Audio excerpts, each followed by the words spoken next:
Hello everyone, welcome to day 5 of the Stitch Together project. Thank you so much for joining me again.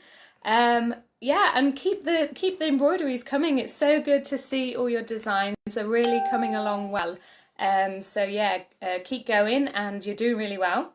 Thanks for all the questions as well. It's really great to hear what kind of questions you have, but also it's great to kind of share questions so anyone else who's got a question can just see the answer and get help that way. So it's a great little community we're creating, so excited.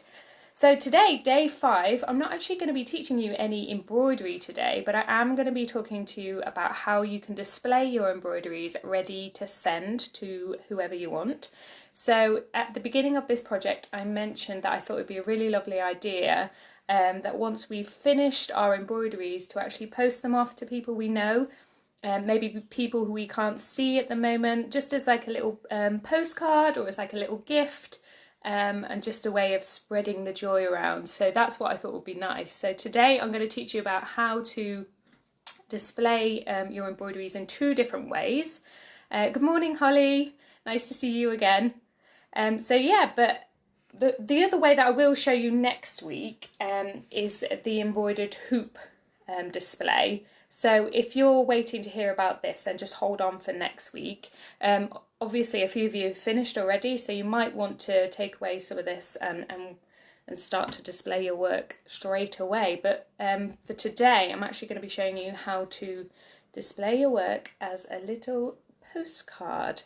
Now, I mentioned in the description that these are my great-great-uncle Fred's World War One embroidered postcards.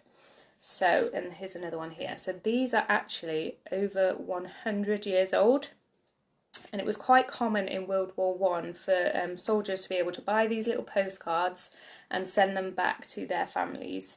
Now these are actually machine stitched, so I don't know if you can see that there. So they would have been lots of these designs stitched on one really big piece of fabric on a big embroidery machine, and then they would cut them up and stick them onto the card and sell them as postcards. But the stitches there are very similar to the stitches that we've been doing. So you can see we've got satin stitch in the flag, and I think it's all satin stitch actually. They've done satin stitch on all the shapes, which is lovely. So this is definitely something we can do. So these are from my great-great-uncle Fred. So it's a bit confusing, but he was my great-grandma's younger brother. And apparently that makes him great-great-uncle. I'm not quite sure how that works, but I've double-checked it and that is right. So this was my great-great-grandma. So there's a little news clipping of her. So this is my great-great-grandma, this is my grandpa, and this is my grandma. And she was actually in the news because she was celebrating her 105th birthday when this was taken. So she lived to 105 years old, which was amazing, but she was actually born when Queen Victoria was on the throne. So she lived through a lot and saw a lot, and her younger brother Fred, she was actually one of 11, so there was a lot of them, but her younger brother Fred enlisted to World War One when he was 17, and he actually survived the war. So he served throughout the whole 4 years of the war, and he survived, and then he moved back home. But he was the only one out of his brothers who served who survived, which is quite sad.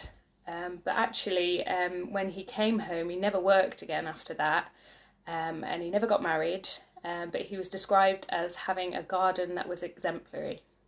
And that's just, I find that really interesting because actually I think embroidery, just like gardening and just like other crafts like colouring in and baking, is actually a really therapeutic skill to know how to do, and it's a really good skill to do in the times when you're maybe feeling quite overwhelmed and quite sad. And I think the reason is because you have to concentrate so hard on what you're stitching. You have to, think about what you're stitching. You have to think about where you're placing your needle. You actually don't get the time to be thinking about all the things that you're worrying about and all the things you're struggling with.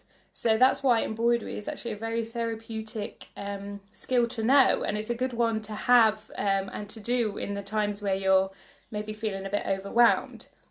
And in actual fact, in World War One and in World War Two, the nurses in the hospitals used to teach embroidery to some of the soldiers who were suffering from shell shock, it's hard to say. And that, again, was just as a method to help them keep their minds off of all the horrible things that they'd seen and all the trauma that they'd been going through. So it's been used for years and years as sort of a therapeutic method to kind of keep people happy and keep their minds off the things that they're struggling with. And today it's still being used in a similar way. So I actually, before Christmas, was teaching in the University Hospital here in Coventry, and they have a programme there called the Healing Arts Programme, where they bring arts and crafts to patients in the wards, especially long stay patients who have to be in the hospital for weeks and weeks. So I went in and taught some embroidery to some patients, and again with just the idea that it's something to keep their mind off all the stuff that's going on. So it's definitely used still today. There's one more company that I'd like to share, and they're called Fine Work, and they actually teach hand embroidery to prisoners. So obviously mental health can be quite a big issue in prisons. If you're in a cell, you're not seeing other people, you're upset and depressed, your mental health can drop rapidly. And actually for some prisoners, this charity goes in and they teach hand embroidery as a way of kind of helping prisoners keep their mental health on check. So yeah, so it's just a really, really good skill to know. And yeah, I just find that really interesting. I thought you might be interested in that too. So what we're going to do is I'm going to show you a couple of methods of creating your embroideries into little postcards like this. And I'll actually post a picture of these on the page, the Facebook page, so that you can see them in more detail. This one, if you're interested, says, "To Mother from Fred." That's all it says. I was not a man of many words. But yes, so what I'm going to do is I'm going to turn the camera around and then I'll get started and show you a couple of ways in which you can display your work and post them off to friends.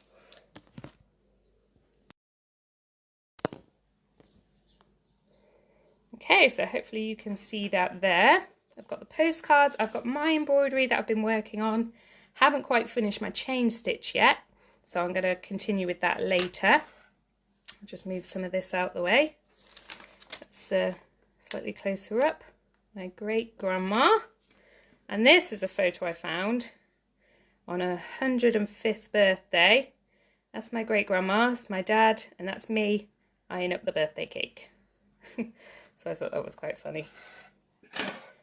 Okay, so when we come to the end of our design, so when you're completely finished, you can display your design in this hoop. However, like I said before, that will mean that you no longer have this hoop to use for anything else. So it's up to you whether you want to buy a second one or display it in a different way. So what I'm going to do for this design, well, for this explanation anyway, is to take the hoop off, like so. Put that to one side. And then work to create a little postcard with this piece of fabric. Now you might want to iron the fabric before you stick it down to the postcard, because you'll probably have a ring like this from the hoop. The only thing I would say is if you're going to iron your fabric, please, please, please use a tea towel over the design and then iron on top of that, because the last thing you want is some brown water squirting out of the iron and then ruining the design. We don't want that. But you're more than welcome to just iron over the top just to flatten that hoop mark. But yeah, use a tea towel over the top of that. Okay, so what I'm going to do is I'm going to show you how to create a postcard from an A4 piece of card, or 2 A4 pieces of card actually. So what we're going to do is actually sandwich this bit of fabric between 2 pieces of card, and we're going to create a little frame like this one here to display it in. So the first thing you need to do is get the inside hoop of your embroidery ring, place it in the center of your card, and just get a pencil and draw around the outline. Okay, so now we've got a circle in the middle of our card. The next thing you need to do is cut out this circle. So you might need help from your grown-ups to do this. Make sure you use paper scissors for this. This is really important piece of embroidery that I would suggest everyone take home with them, is never to use embroidery scissors or fabric scissors to cut paper. And that is only because the paper ends up blunting your scissors and then they're not sharp enough to cut through thread or cut through fabric. So always use paper scissors to cut through card. So I've actually cut one already. Here's one I made earlier. Now you might be able to cut out just a little bit neater than I did there. But the idea is that you've got a great big circle inside your card ready to display your piece in. So the next thing you need to do is lay your fabric on the table and place your card over the top. Now obviously when it's ironed it will sit a bit flatter. And you need to just figure out whereabouts you want the design to sit in relation to the card. So if I just play around with that a little bit, I think that's quite nice. Obviously that will be flatter. Now as you can see here, I've got a piece of fabric sticking out the top. So you'll want to trim away this piece of fabric so that it's not sticking out of your card. Okay, and again at the bottom, if you had any fabric sticking out or at the sides, you'll just trim them away. Now there's a couple of ways of sticking the fabric to the card, and I'm going to show you all of them. The first one is to PVA glue. Now if you've got PVA glue, this is a good one to use.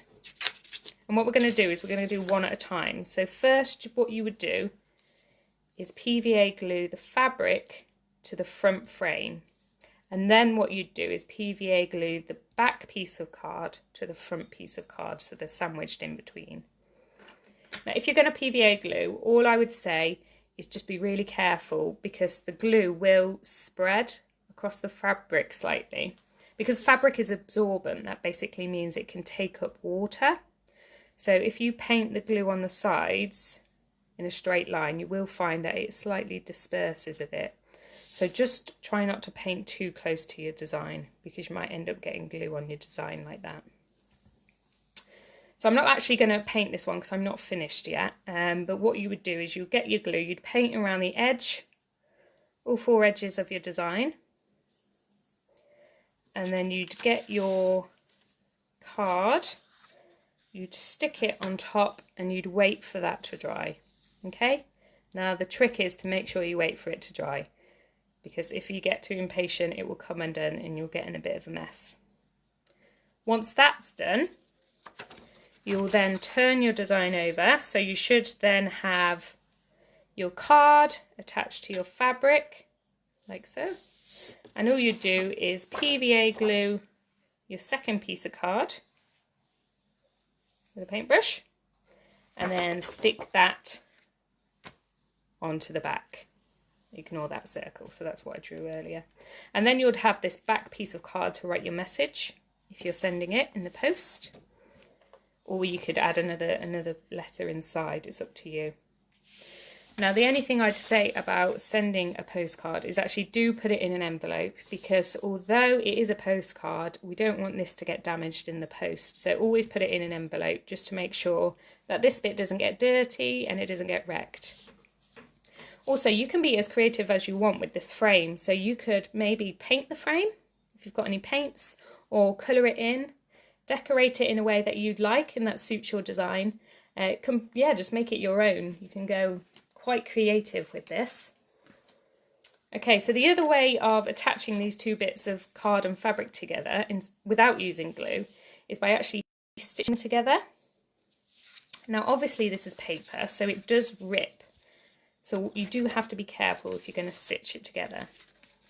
But what I recommend is adding little cross stitches into the corner of the paper, securing the design in place. And again, match them up with wherever your fabric is, so you make sure you secure your fabric within the cross stitches as well.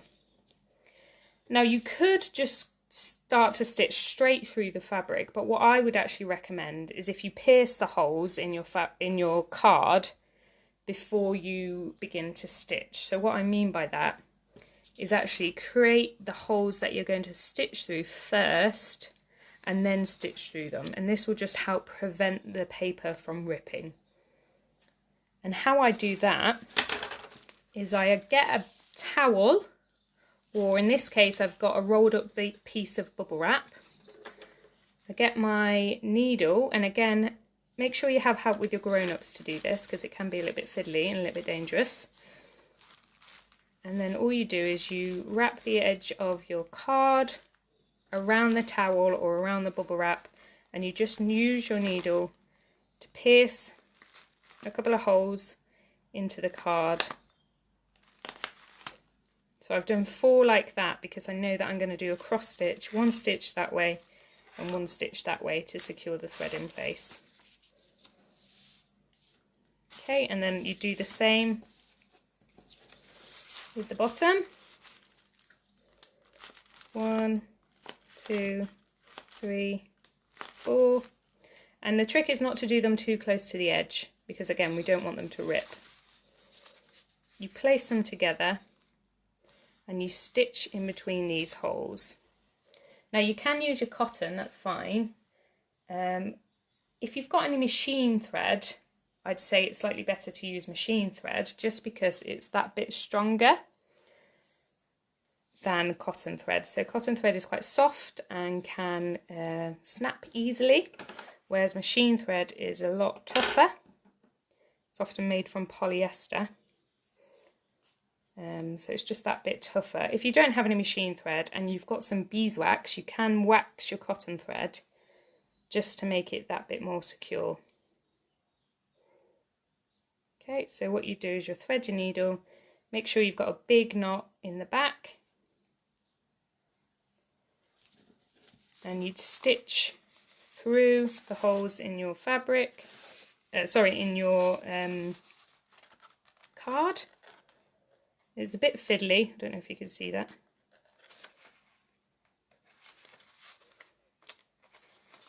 So you go through 1 layer, just make sure that's secure. Go through the other layer, oops. And then again, back down the other way. Now obviously you'll want to make sure that your dots line up. So you might want to draw them on before you actually stitch them. You can see this is a little bit fiddly. That's starting to become secure. Now I've not actually caught my fabric in this because I'm not going to keep it in this because I need to carry on stitching. But for the purpose of this demonstration, it's quite fiddly to do on camera. Morning Angela, nice for you to join us. Nice to see everyone. And then back through.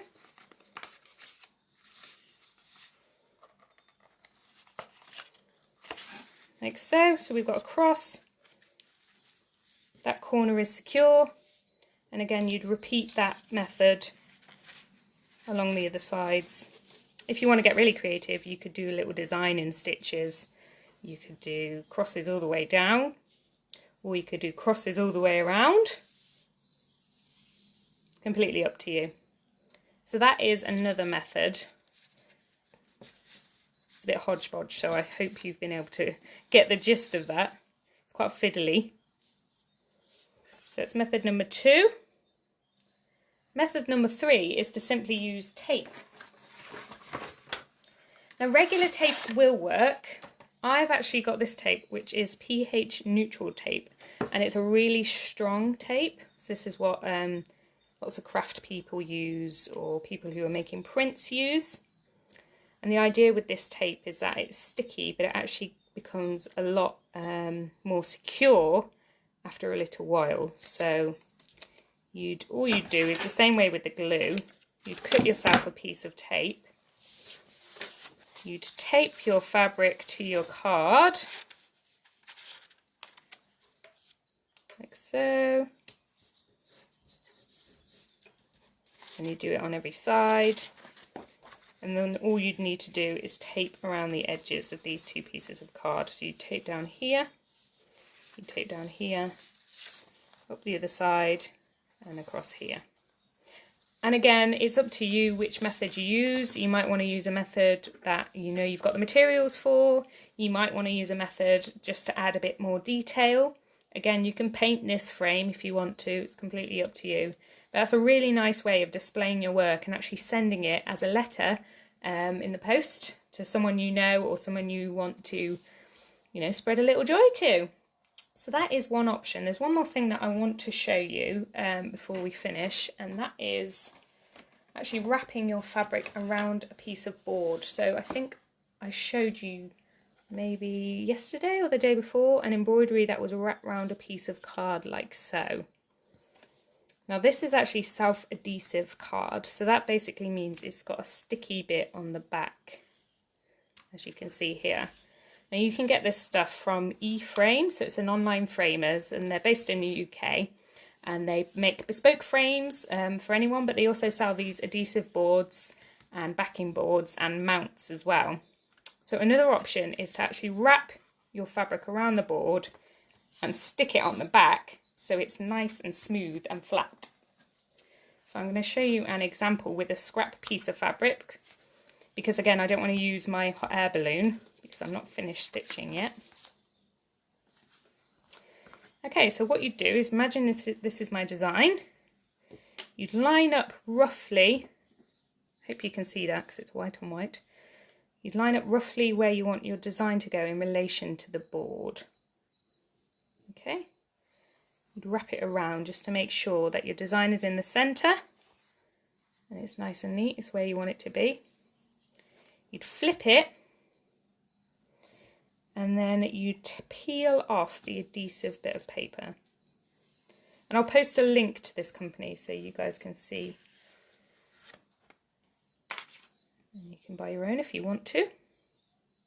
Now the next thing you need to do is fold the 2 long sides to the back of the board. Now obviously these are going to stick, so you might need a little bit of help just to make sure that they're nice and flat. But all you do is you pull them quite hard and you brush your hand across like that, just to make sure the fabric is lying flat. Now just like the tape, this board is sticky, but it gets even more sticky over time, so you will be able to readjust if you get it wrong, but after about 24 hours you probably won't be able to take that off anymore. So it does give you a bit of leeway of getting it right. And then the other side, pull it tight. And the reason we pull it tight is just so we get rid of any wrinkles on the front of the fabric. Okay, so you can see that's nice and flat on the front. Now the reason we don't stick the front of the fabric to the sticky side is that we don't want to compromise any of the embroidery. So for example, we don't want the stitches to get stuck. If we stick it down and then end up pulling it out, we might pull out some of the stitches. So always use the sticky side on the back. So for example, this would look like this if I was to do it this piece. Now the only problem with these boards is that they only come in rectangles or squares.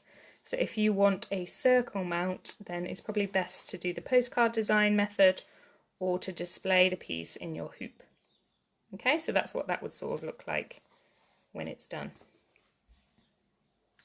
So we've got the fabric stuck to the back, and now we've got the 2 short ends that we need to deal with. Okay, so the next thing you're going to do is just use your finger to press the side of the short ends, and you want them to kind of angle inwards slightly so that when we fold them over, they're not sticking over the edge like that. So we angle them in slightly, ready to be folded in like that. And the same with the other side. Just use your finger to press that down. Use your finger to press that down. And then you can fold your fabric back like that. So that will look nice and flat once the design is on there. Obviously these are flappy, so we need to secure these in place. So what we're going to do is we're going to lace some thread in between these two pieces of fabric just to pull them tight and close together. Now again, I would use a strong embroidery, strong machine thread for this. You can get top stitch thread or buttonhole thread, which would work really well for this. Again, I wouldn't really use the cotton thread because it's quite soft, so as you pull, you'll probably end up snapping the thread, and that's not what we want.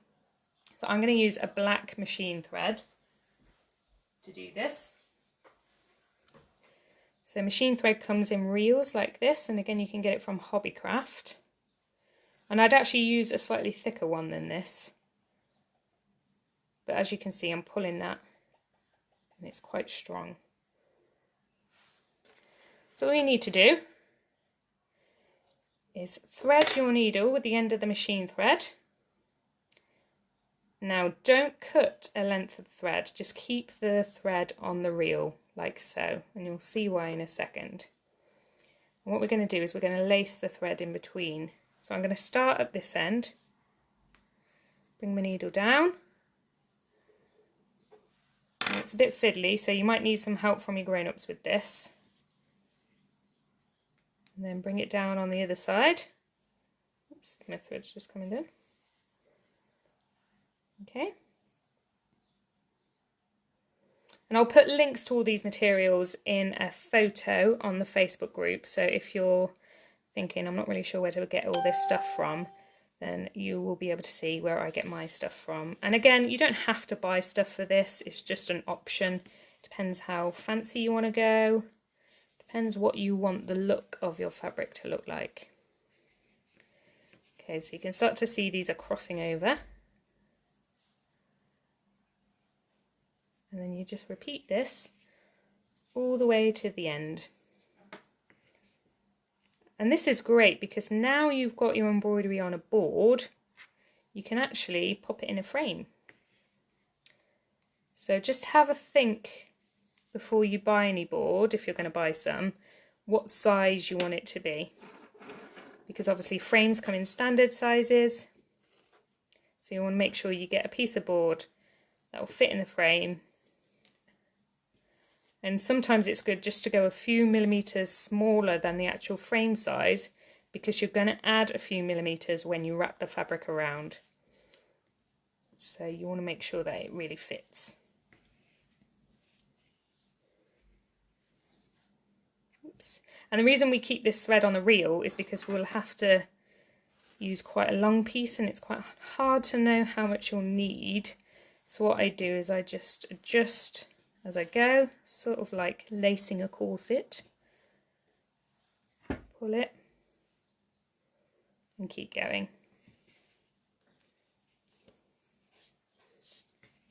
A few more.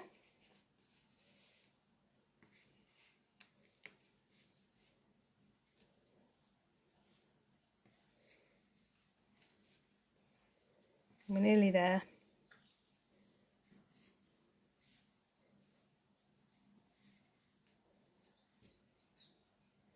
And then the last one through there.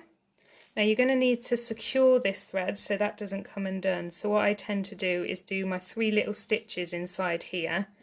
I'm just going to get a little bit more thread to use.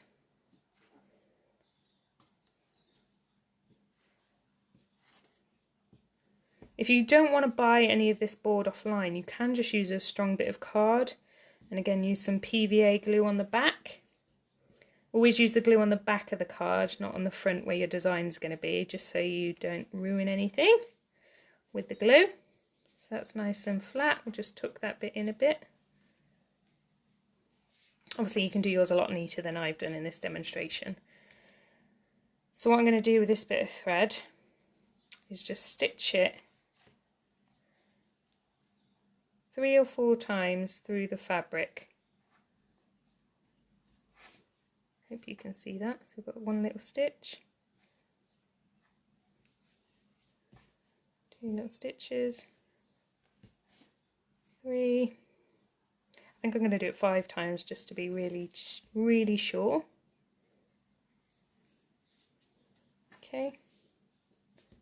And it doesn't matter about these ones being neat because it's on the back. No one's going to see it. They're just functional. Cut that tail away. And then all I'm going to do, so I should have folded that in a bit that side because it's hanging over the edge a little bit.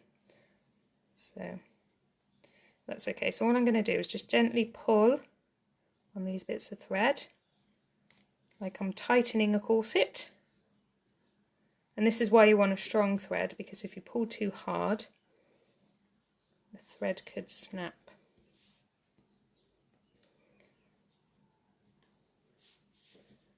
Okay, keep going. And then once you get to the end, you cut that bit of thread away. And again, create 3 little stitches to secure that bit of thread in place. So just do 3 little stitches there. And then you'll have a nice flat embroidery on a piece of card. And you can pop that in a frame, or you can add a little note to it and pop it in the post, whatever you fancy. And yeah, so that's a really lovely way of doing it. Obviously, again, like I said, you can only do this on a rectangle. You can choose what size piece of board you want, so they'll cut it to whatever size you want. The board is quite cheap, the postage is quite expensive, so that's just something to think about. If you've got a few that you're doing, maybe buy them all at once, and just make sure you get your measurements right as well. So we've got that option. We've also got the postcard option. Now I hope I explained that well, because I haven't actually made that one up. Nice little frame there, and that can go in an A4 envelope, just like these embroidered wall postcards. So I hope that's been helpful. Do send me a message if I've not explained any of that clear enough, or if you want to know more about the materials that I've used, or anything really about the postcards, then yeah, please do just send me a message. This is the last stitch together for the week. I'm going to come back online on Monday to share another video. But if you have got any questions, feel free to just ask me them over the weekend. I will be online, and please do keep your embroideries coming. I love seeing them. It's so great to see how you're progressing and all your designs. They're amazing. So yeah, I'll see you on Monday, and I'll post a little schedule out at the weekend just about what we're going to be covering.